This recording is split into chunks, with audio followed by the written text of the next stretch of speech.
Welcome, beautiful Paris Saint-Germain family. FC Barcelona and Paris Saint-Germain are set to face off against each other later on tonight. And I thought I would look back at the last time Paris Saint-Germain and FC Barcelona played each other. First game obviously finished 3-2 to FC Barcelona. And I was really confident. Going into this game. Paris Saint-Germain had looked so good in the recent game versus Sociedad, in the league and everything. And Barca, I watched them versus Napoli. They were not the best. And I was confident, we're at the back. We should beat Barca. It shouldn't be a problem. And we're just poor.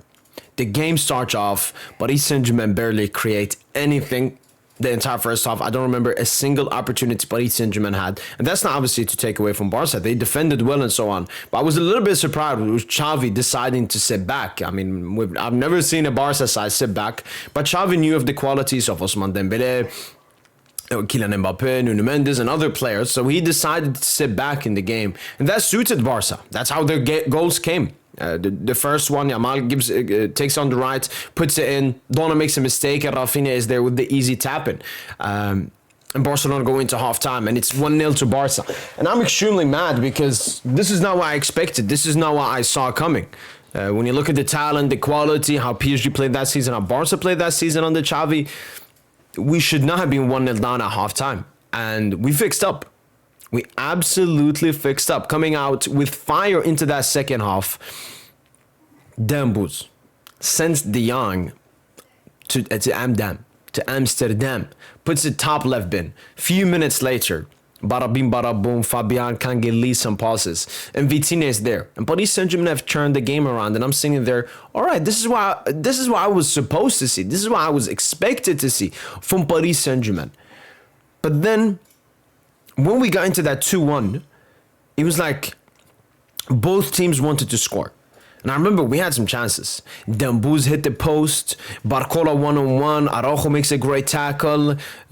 We just had a couple of opportunities, but we don't take them. What do I always say? When you don't take your chances, the opposition definitely will do. And that's exactly what FC Barcelona did. Pedri with an absolutely magical pass, and Rafinha with a great finish. 2-2. And I even said in the video, this game is not going to end 2-2. Either Barca get the 3-2 or PSG get it. And Barca get it from an unpredictable way. From a corner kick. When do you see FC Barcelona score corner kicks? Gundogan puts in, Christensen score, and the game ends 3-2.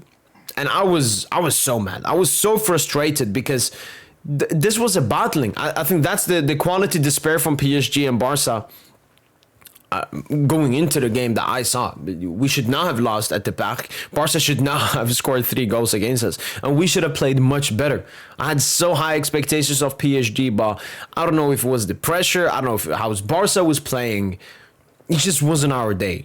Like, we just didn't perform well. And Barca were the deserved winner. They went to the back, played defensively well, and scored 3 goals. Were very clinical. I can't remember that many more chances Barca had, which they missed in this game. So basically 3 chances, 3 goals. And Paris Saint-Germain are looking at that second leg, needing to do a comeback at the Montjuic. And obviously, the game ends. But I'm still confident that we're going to go through. Next game comes up. Paris Saint-Germain versus FC Barcelona at the Montjuic. And the game starts off very tense. Paris Saint-Germain focusing attack after attack, trying to press Barca. And then out of nowhere, Yamal gets the ball on the right. And I'm like, Yamal, Nuno, I'm calm. I'm confident. And Nuno just plants his feet for some reason. Yamal quickly goes, and it's 1-0 to Barca. And I'm sitting there like this. What is going on? What is going on? How did we just concede again? 4 goals conceded to Barca in 100 minutes played against them. I was still confident that we were going to come back. My prediction was a 4-1 as well. It was a 4-1 before the game. But I didn't want us to concede that early on. But I was still confident. But I knew the game had just become 10 times tougher. Paris Saint-Germain. And I even remember Barca had a big chance straight after that. Robert Lewandowski having a big chance. I think he hit it over the bar or something. Should have done better. But then comes the chance. Paris Saint-Germain were focusing on Araujo the entire game. And finally, he makes the mistake that PSG had been waiting for. And, One thing about that attack, a lot of people don't mention, is that pass from Nuno. Insane pass from Nuno right in front of Bradley Barcola. And Bradley Barcola just goes. And Ronald Araujo, in a split second, he's thinking, Barcola's going to score. I need to stop this. And you know, that's the usual thinking of a centre-back. He goes to try to stop him, but he trips him down instead. And it's a red card to Ronald Araujo. No penalty. The big chance is gone. PSG didn't do anything from that free kick. But Barcelona are down to 10 men. And, you know, a lot of Barca fans, when I watched like their live watch along or their reactions, they were 4-2 up. But they said the game is over. The mentality was completely cooked in FC Barcelona. And Paris Saint-Germain were like, you know what? They got their goal. We got a red card. It's like 1-1.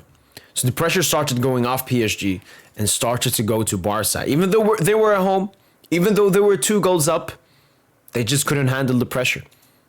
Paris Saint-Germain keep on going. Bradley Barcola puts it in. Then booze once again against his former club. Then I think the first half ends 1-1. Barca still up with a goal. Xavi can make some tactical changes. Obviously, he subbed out Lamine Yamal when Araujo got the red card. And I think that was the wrong decision. Lamine Yamal is a winger, great in counterattacks, and was probably extremely confident after that assist to Rafinha for the first goal. Why would you sub him off?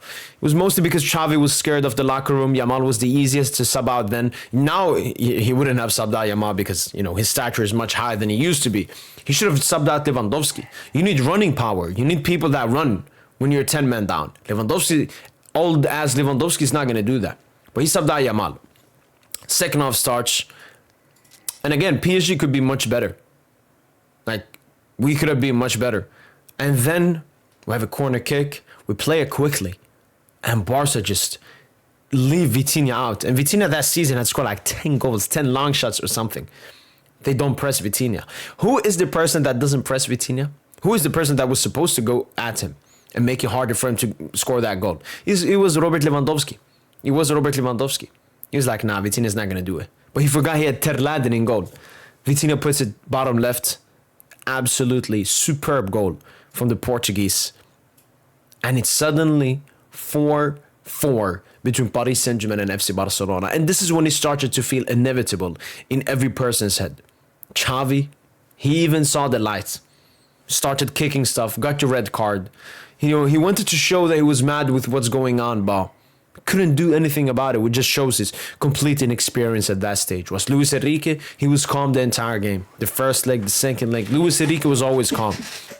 And then once again, it's another individual mistake from Barca. Dembele takes a bad touch. The ball rolls around way far away from the goal.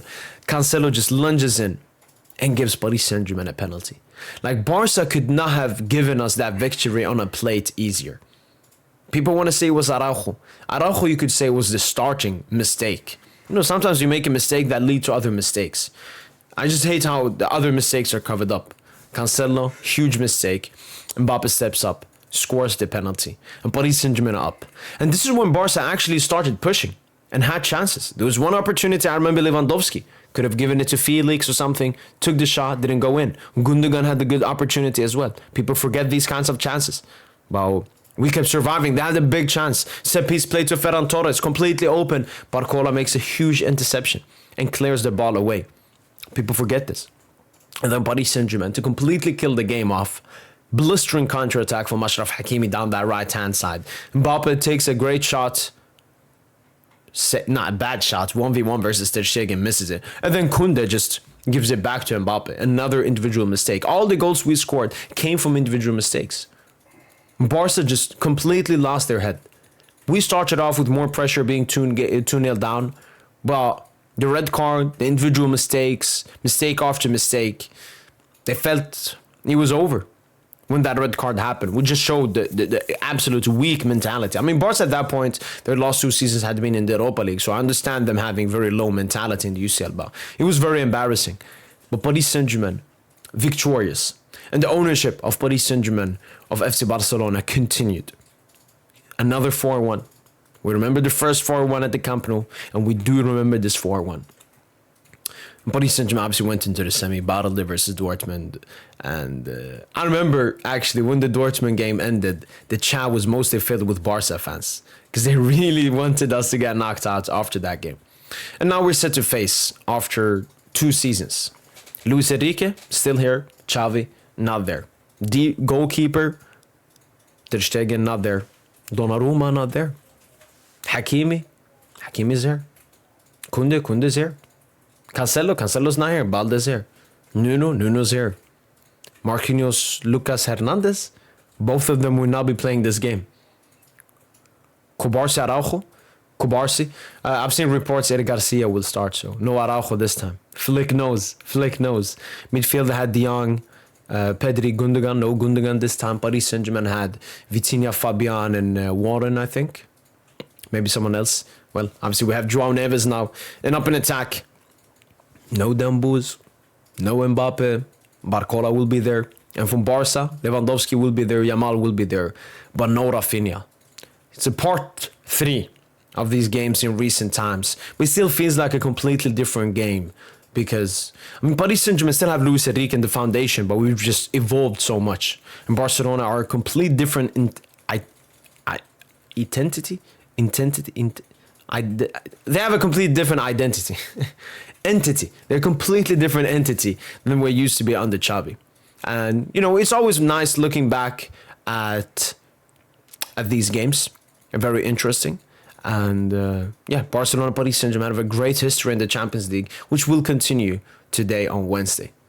Hopefully, you guys have enjoyed this video. Just wanted to share my thoughts looking back at these games. Hopefully, you guys have enjoyed this video. And as usual, allez, Paris.